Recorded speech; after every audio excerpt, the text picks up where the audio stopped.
Gemini AI ব্যবহার করে আমরা বিভিন্ন ধরনের ছবি তৈরি করে ফেলছি। এখন কিছু অফিসিয়াল এবং প্রফেশনাল ছবি তৈরি করার মাধ্যম দেখাবো। আজকে এমন কিছু প্রম্পট দেব যার মাধ্যমে আপনারা প্রফেশনাল এবং অফিসিয়াল কিছু ছবি তৈরি করতে পারবেন। তো এইজন্য আমাদের Gemini অ্যাপ্লিকেশন লাগবে। যদি আপনারা Gemini অ্যাপ্লিকেশন সম্পর্কে না বুঝেন, তাহলে সরাসরি প্লে স্টোরে চলে যাবেন। সার্চ অপশনে আপনারা ক্লিক দিয়ে লিখবেন Gemini। এই যে অ্যাপ্লিকেশনটি এটি আপনারা ইনস্টল করে নেবেন। যদি আপডেট নেয় তাহলে অবশ্যই আপডেট নিয়ে নেবেন। এখন আমি এটা এখান থেকে ওপেন করে নেব। তারপর নিচে যে ২ টা ডট আছে এটার উপরে ক্লিক দেব। এখান থেকে ছবি তৈরি করুন ন্যানো ব্যানানা এটার উপরে ক্লিক দেব। তারপর প্লাস বাটনের উপরে ক্লিক দিয়ে এখান থেকে এমন একটা ছবি সিলেক্ট করতে হবে যেটায় ফেসটা ভালো বোঝা যায়। আপনারা একটা সেলফি ব্যবহার করবেন। তো আমি এমনই একটা আমার সেলফি ব্যবহার করলাম। এখানে নিয়ে আসলাম। তারপর এখানে একটা প্রম্পট দিতে হবে প্রফেশনাল ছবি তৈরি করার জন্য। তো আমি কয়েকটা মাধ্যম দেখাবো। কোন ছবিটা কোন প্রম্পটটা হবে সেটা আপনারা দেখে নিতে পারবেন। সেক্ষেত্রে পুরো ভিডিওটা অবশ্যই আপনারা মনোযোগ দিয়ে দেখবেন। তো আমার ডেসক্রিপশনে এভাবে আপনাকে আলাদা, আলাদা প্রম্পট গুলো দেওয়া হবে। তো এখান থেকে আমি ১ম যে প্রম্পটটা সেটা আমি কপি করে নেব। তো আমার যে সেলফি দেওয়া আছে নিচে এখানে পেস্ট করে সেন্ড করে দেব। এখানে একটু লোড নিবে। লোড নেওয়ার পরেই দেখুন আমার ছবিটা কত সুন্দরভাবে তৈরি করে দিচ্ছে। এটা একটা অফিসিয়াল ছবির মতো এবং প্রফেশনাল ছবি দেখতে মনে হয়। তো এভাবে কিন্তু আপনারা ছবিগুলো তৈরি করতে পারবেন।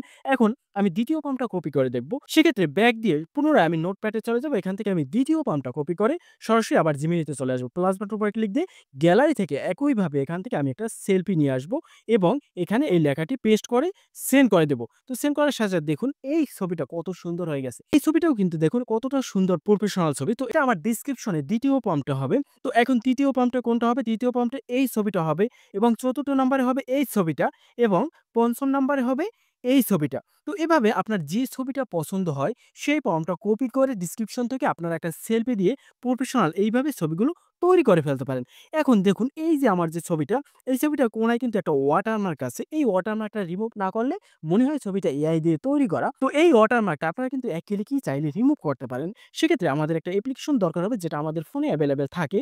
সরাসরি আমার যে Google ফটোস যে গ্যালারিটা আছে এটা ওপেন করে নেব। ওপেন করার পর এই যে ছবিটা এটা আমি ওপেন করে নেব। জুম করে দেখাচ্ছি এখানে কিন্তু ওয়াটারমার্কটা আছে। নিচ থেকে এডিটের উপর ক্লিক দেব। এখান থেকে অ্যাকশন এর উপর ক্লিক দেব। উপরে দেখুন আছে ম্যাজিক ইরেজার এটার উপরে ক্লিক দেব। ক্লিক দেওয়ার পর যেখানে ওয়াটারমার্ক আছে সেই জায়গাটুকু আমি সিলেক্ট করে দেব। সিলেক্ট করার পর নিচ থেকে ইরেজার এটার উপরে ক্লিক দেব। সাথে, সাথে দেখুন আমার কিন্তু এই ওয়াটারমার্কটা চলে গেছে। মনে হয় এই ছবিটা এখন আমার ক্যামেরা দিয়ে তোলা AI দিয়ে তৈরি করা মনে হয় না। নিচ থেকে যে টিক মার্কটি আছে এটার উপরে ক্লিক দেব। উপরে যে সেভ অ্যান্ড কপি এটার উপরে ক্লিক দেব। সাথে, সাথে ছবিটা সেভ হয়ে যাবে। দেখুন এখন কিন্তু এই ছবিটা আমাদের ওয়াটারমার্ক নাই।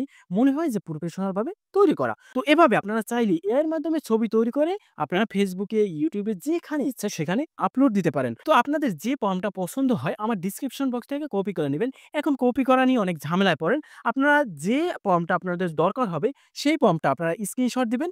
স্ক্রিনশট দিয়ে Google Lens এর মাধ্যমে অবশ্যই এটা কপি করে নিতে পারেন।